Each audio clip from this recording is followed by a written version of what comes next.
അടിപൊളി കീരിപ്പുള്ളിയിൽ വരുന്ന അമ്മക്കോഴിയും കുഞ്ഞുങ്ങളാണ് കേട്ടോ. അപ്പോൾ നിലവിൽ സ്റ്റോക്കുള്ളതാണ്. ഏകദേശം ഒരാഴ്ച ഉണ്ടാവും വിരിഞ്ഞിട്ട്. അപ്പോൾ 10 കുഞ്ഞുങ്ങളും അമ്മക്കോഴിയായിട്ട് ആവശ്യക്കാരുണ്ടെന്നുണ്ടെങ്കിൽ പെട്ടെന്ന് തന്നെ വിളിച്ചോളി, എല്ലാം വാട്സാപ്പിൽ മെസ്സേജ് അയച്ചോളി.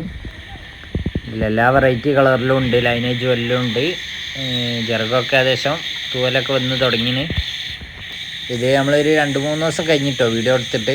അപ്പോൾ അതിൻ്റേതായ മാറ്റങ്ങളുണ്ടാവും. ഫുഡൊക്കെ കഴിച്ച് നല്ല ഉഷാറായ കുഞ്ഞുങ്ങളാണ്. അപ്പോൾ സാധാരണക്കാർക്ക് സാധാ ലെവലിൽ വളർത്താൻ പറ്റിയ നല്ല അടിപൊളി ഒരു സെറ്റാണ് കേട്ടോ. കുഞ്ഞുങ്ങളൊക്കെ എല്ലാവരും ഉള്ളിലൊതുക്കി നല്ല ലെവലിൽ നിൽക്കുന്നുണ്ട്. അപ്പോൾ ഇതുപോലുള്ള വേണമെന്നുണ്ടെങ്കിൽ നമ്മൾ വാട്സാപ്പിൽ മെസ്സേജ് അയച്ചാൽ മതി. ഇപ്പോഴല്ല, പിന്നെ കുറച്ച് കഴിഞ്ഞിട്ടാണ് വേണ്ടിയെങ്കിൽ ചാനൽ സബ്സ്ക്രൈബ് ചെയ്തുകൊണ്ട് നമ്മളെ വീഡിയോ ഒക്കെ കാണുക. എന്നാലും എന്താ വെച്ചാൽ ആവശ്യമുള്ള സമയത്ത് ചില സമയം ഇതേമാതിരി നല്ല നല്ല ഐറ്റംസ് ഉണ്ടാവും നമ്മൾ കൊടുക്കാനുള്ളതെന്ന് പറഞ്ഞ് പോസ്റ്റ് ചെയ്യുന്നത്. അപ്പോൾ ആവശ്യമുണ്ടെങ്കിൽ അന്നേരം വിളിക്കാൻ പറ്റും. അതെല്ലാം നമ്മളായി കഴിഞ്ഞാൽ വിടാൻ പറഞ്ഞാൽ വാട്സാപ്പിൽ മെസ്സേജ് അയച്ചാൽ നമ്മൾ ഓരോ വീഡിയോ ഇട്ടുതരും. പറ്റണമെന്നുണ്ടെങ്കിൽ എടുക്കാം. ഇതിന് മുന്നിട്ടൊക്കെ ഓരോ ഭാഗത്ത് കയറിപ്പോയി. ഇനിയിപ്പോൾ ഇറങ്ങിയ കുറച്ച് തെറ്റുകളുണ്ട് പുതിയത് ഇറങ്ങിയത്. അപ്പോൾ മഴ കൊണ്ട് കുറച്ച് കുറവാണ് ഇനി ഇറങ്ങാനുള്ളത്. അടുത്ത ആഴ്ച പിറ്റത്തെ ആഴ്ചയൊക്കെ കുറച്ച് കുറവാണ് ഉണ്ടാവുക. ഇനി 2 ആഴ്ച കഴിഞ്ഞാൽ 1 മാസമായ കുഞ്ഞുങ്ങളാണെങ്കിൽ കൂടുതൽ ഇറങ്ങാനുണ്ട്. കുഞ്ഞുങ്ങൾ മാത്രമായിട്ട് അമ്മക്കോഴില്ലാതെ ഓരോ കോഴിക്കും വിരിഞ്ഞ കുഞ്ഞുങ്ങളുണ്ട്. കൂടുതൽ 50-ലേറെ പീസുണ്ട്. അത് നമ്മൾ വെറൈറ്റി പുള്ളി ഐറ്റംസൊക്കെ ഉണ്ട് നമ്മൾ കൊടുക്കാത്ത അവരെ കുഞ്ഞുങ്ങളാണ്. നമ്മളെ സ്ഥലം വരുന്നത് രാമനാട്ടുകരയാണ്, കോഴിക്കോട് മലപ്പുറം ബോർഡറാണ്. ഹൈവേ ഡെലിവറി ഉണ്ട്. വന്നെടുക്കാൻ പറ്റിയവർക്ക് വന്നെടുക്കാം. അതെല്ലാം അയച്ചു തരാമെന്നുണ്ടെങ്കിൽ അങ്ങനെയും പറ്റും. എല്ലാ റൂട്ടിലും ഉണ്ട്. ഹൈവേ തിരുവനന്തപുരം ടു കാസർഗോഡ്, അതേമാതിരി വയനാട് ഭാഗത്തൊക്കെ ഡെലിവറി ഉണ്ട്. പിന്നെ ഓരോ ഭാഗങ്ങളിലും അതിൻ്റേതായ ടൈമിനാണ് എത്തുക.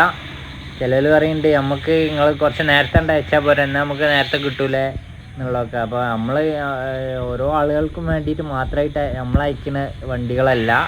വണ്ടി ഇങ്ങനെ ഡെലിവറി ചെയ്യുന്ന ടീമാണ്. അപ്പോൾ ഒരിടത്ത് നമ്മൾ വിടാന്നുള്ളൂ. അപ്പോൾ ഓരോ സിസ്റ്റം പുലർച്ചെ രാവിലെ ഏകദേശം 5 മണി സമയത്തൊക്കെയാണ് കാസർഗോഡ് നിന്ന് തിരുവനന്തപുരത്തേക്ക് പാസ് ചെയ്യുക. അപ്പോൾ രാവിലെ ഒരു 10 മണി സമയവും നമ്മളെ ഈ ഹൈവേയിൽ നമ്മളെ നാട്ടിലെത്താൻ, രാമനാട്ടുകരെത്താൻ.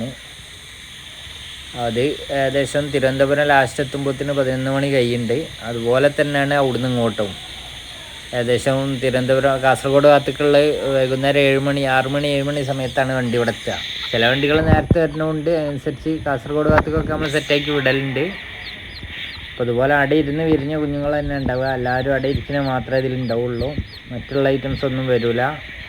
പിന്നെ ഓരോരുത്തരും നമുക്ക് വീഡിയോ ഇട്ടിട്ടുണ്ട് കേട്ടോ. നമ്മളടുത്ത് എടുത്താൽ 4 മാസം 5 മാസമൊക്കെ ആയി എല്ലാ കുഞ്ഞുങ്ങളും ഇപ്പോഴും നിലവിലുണ്ട് എന്നൊക്കെ പറഞ്ഞുകൊണ്ട് എല്ലാ വീഡിയോ ഒക്കെ കാണിച്ചിട്ടുണ്ട്. അപ്പോൾ നല്ല അടിപൊളി ആയിട്ട് ഇരിക്കുന്നുണ്ട്. പിന്നെ പൂവനും പെടയൊക്കെ ഭാഗ്യം പോലെയാണ് ഉണ്ടാവുക. ചിലപ്പം കൂടുതൽ പെട ഇട്ടും ചിലപ്പോൾ കൂടുതൽ പൂവനാവും. അതൊക്കെ ഭാഗ്യം പോലെ ഇരിക്കും. അപ്പോൾ ആവശ്യക്കാരൊക്കെ ചാനൽ സബ്സ്ക്രൈബ് ചെയ്യുക, പേജ് ഫോളോ ചെയ്യുക, വാട്സാപ്പിൽ മെസ്സേജ് അയയ്ക്കുക. ഓക്കെ, അപ്പോൾ എല്ലാവരും സഹകരിക്കുക, സപ്പോർട്ട് ചെയ്യുക.